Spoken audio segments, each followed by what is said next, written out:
Gunsport is a retro sports game meets guns.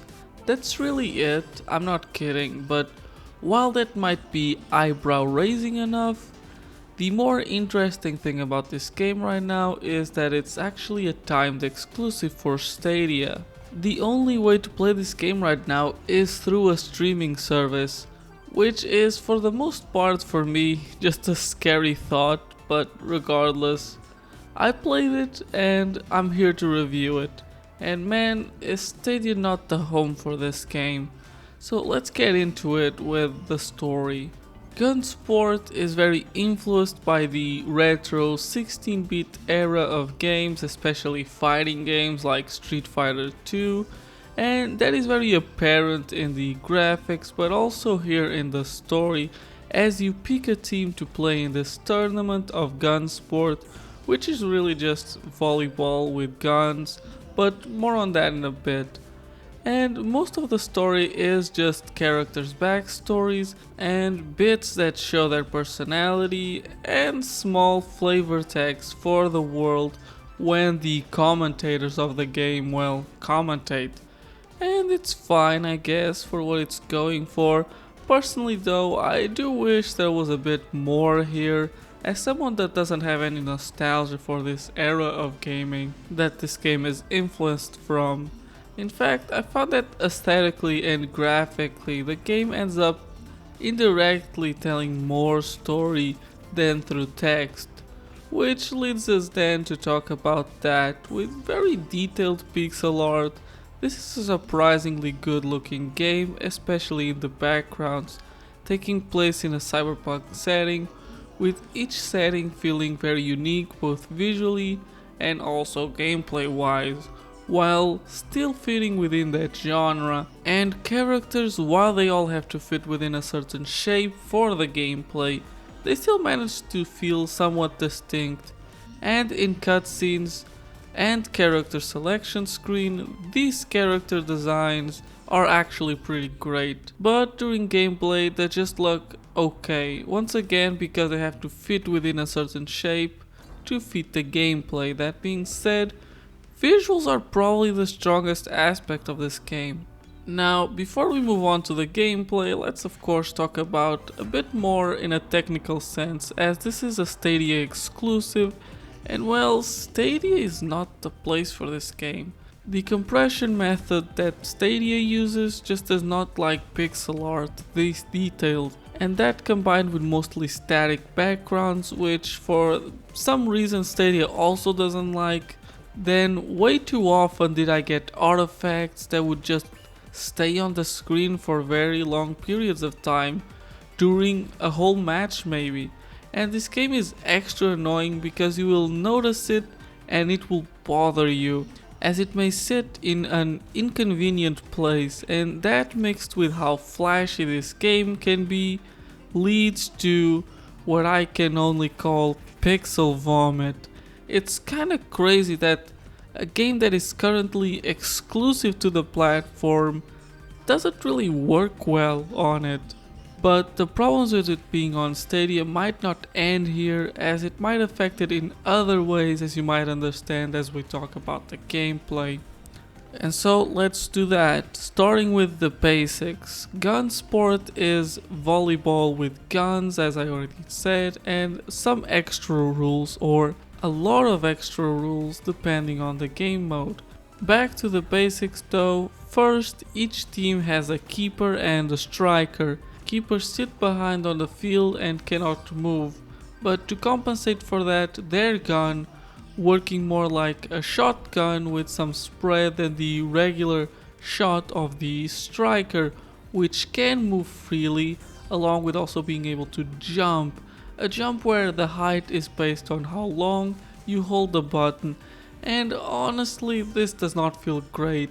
Even when I got the hang of it, it still felt unresponsive and almost sticky in a weird way. I legitimately thought there was a problem with Stadia of some kind, with input lag for example, but that doesn't seem to be it, as I don't feel that problem with any other input. So it might legitimately just be a problem with the jump, and what I mean by that is that when this game comes to other platforms, this will still be a problem, probably. But regardless, that is basically it. Every one of the 5 characters has the same basic firing modes, where these characters do have differences from each other is in the special attacks. These are not separate attacks, and more like they change your main attack for the special one for a certain amount of time or certain amount of shots. Things like a yo-yo on the Congo team that holds its place for a while. I mean, like, you shoot it and it holds the place where the shot is for a while and then slowly retracts like a yo-yo. Which might not sound good, but it is surprisingly useful as a barrier. But unfortunately, that's also the most creative of the special attacks, as most of others will just be extra bullets, since usually strikers only have one shot and keepers two, with usually a very slow reloading time, which makes sense. The game would be a mess if you could just shoot unlimitedly, but I still wish there was better special attacks. But now let's talk a bit more about the game's rules. I already said it resembles volleyball, but it's mostly just that it takes place in what looks like a volleyball court. As in the basic rules of the game, the objective is to put the ball on the colored holes behind the enemy team, each color giving the points collected since that play started, which seems to be based on how many times the ball has gone back and forth between the two sides of the field, and the uses of power shots, basically another type of special attack that happens when both keepers and strikers of the same team hit the ball at the same time, making it blast in the direction that it was hit on at a very high speed, and of course this making it a lot harder to defend. But anyways, getting back to the score, it's the accumulated score plus the score awarded by the color of the goal, which is 1 for green, 3 for yellow and 5 for red, with the idea being of course that red would be the hardest one to hit due to whatever its position on the field, which changes depending on which area you're playing in, and having of course a win condition of reaching a certain amount of points. And with this mechanics, basically you can really turn the game around or end games fairly fast. It's not about scoring the most, but scoring where it's the most valuable to do so, which leads us to a more thoughtful and slow play, which is reinforced by the low amount of shots. And that's cool, as it's still a fast-paced game despite that. And while it's a fairly simple game, there are 2 things really adding to the variety, which is the 5 locations that all have different goal gimmicks. There is a basic one that just has the 3 goals stationary, but then most others will have them move around and have different sizes, or even just have a couple of the colors. And one of them even has a moving net based on the points each team has. And it really changes the tactics you have to pull for each area, which is cool. The other thing adding to the variety is the rules and variables that you can change or will be changed when playing the campaign. Things like heavy ball, slow moving characters, only reload over the net or point when it hits the ground, which those 2 last ones making it feel a lot more like actual volleyball. There's a lot of things that can be changed, but the problem is that you can't change them at will. You have to pick a game mode with them. You can't just make your own customizable game mode with your own rules, which seems like a very obvious omission. I don't really understand why they did it. There's a lot of game modes with fun rules, but nothing beats just being able to make your own crazy ones that just absolutely break the balance of the game. But unfortunately, this is only the beginning of the problem, as this review will now take a bit of a turn. But it's important to understand that a lot of it is not the fault of the game itself, but the circumstances it exists in. But the first one isn't, and that is the AI. It sucks, both for the adversaries and for your partner, meaning playing this game alone is a bit of a joke.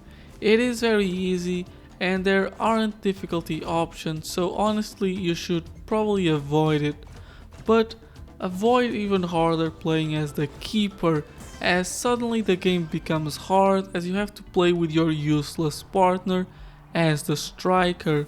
And as the game mostly is led by the striker, since keepers, because of their stationary position, can't really hit the ball at various angles below the net, on the adversary side, and being unable to do any sort of attack from above really makes it much more of a boring character to play as. Being a keeper is about, protecting the goal, so it's not as fun in my experience, to the point where I even found myself trying to play offensively as the keeper because the AI striker refuses to do any good play because, well, it's not good.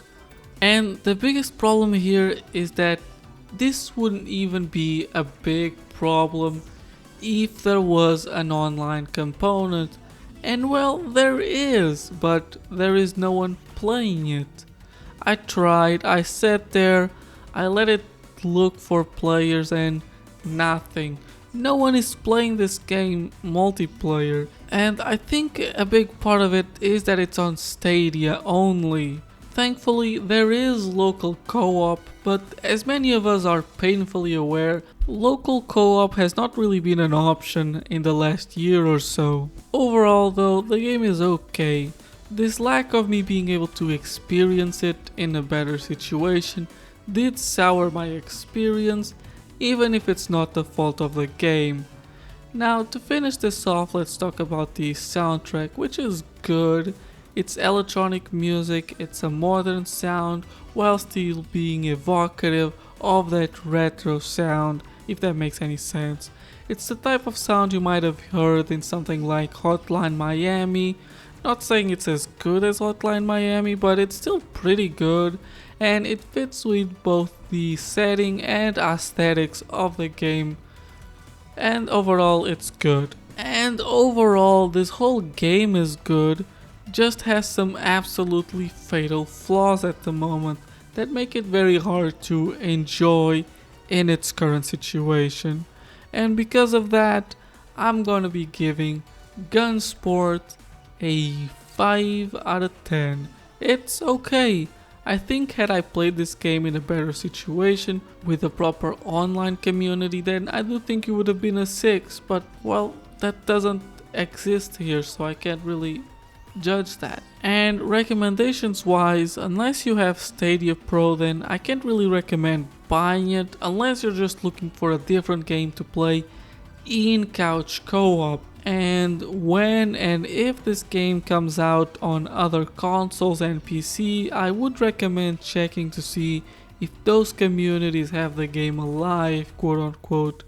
But I wouldn't have my hopes up unless this game gets offered as a PS Plus game, where it would at least be populated for like a week or something. At least that was my experience with PS Plus indie multiplayer games back when I had that.